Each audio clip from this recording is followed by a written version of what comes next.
Sunday Evening by John Koethe. Ideas as crystals and the logic of a violin. The intricate evasions warming up again for another raid on the inarticulate. And soon the morning melody begins, the oranges and the tea, the introspective walk about the neighborhood, the ambient noise, the low lapping of water over stones, the peace one finds, encounters one alone, in the memories of books or half-remembered songs, or in the mild enchantments of the passive mood, to hesitate, to brood, to linger in the library, and then, as from some green and sunny chair, arise and go. The noons seem darker, and the adolescent boys that used to hang around the parking lot are gone.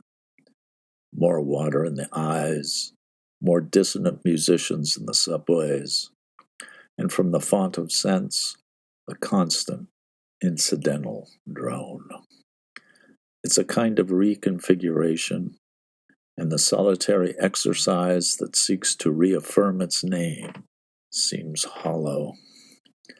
The sun is lower in the sky, and as one turns toward what it felt like home, the windows start to flicker with a loveless flame, as though the chambers they concealed were empty.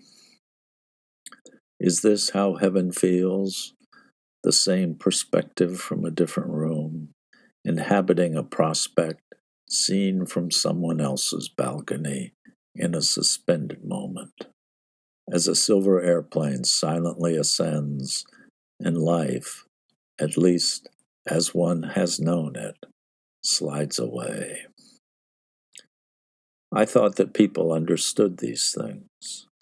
They show the gradual encroachment of a vast impersonal system of exchanges on that innermost domain in which each object meant another one, all singing each to each in a beautiful regress of forgetting. Nature as a language faithful to its terms, yet with an almost human face that took the dark romantic movements of desire, love, and loss, and gave them flesh and brought them into view, replaced by emblems of a rarefied sublime, like Cantor's Paradise or Edward Whitton staring into space as the leaves fell and a little dog raced through them in the park.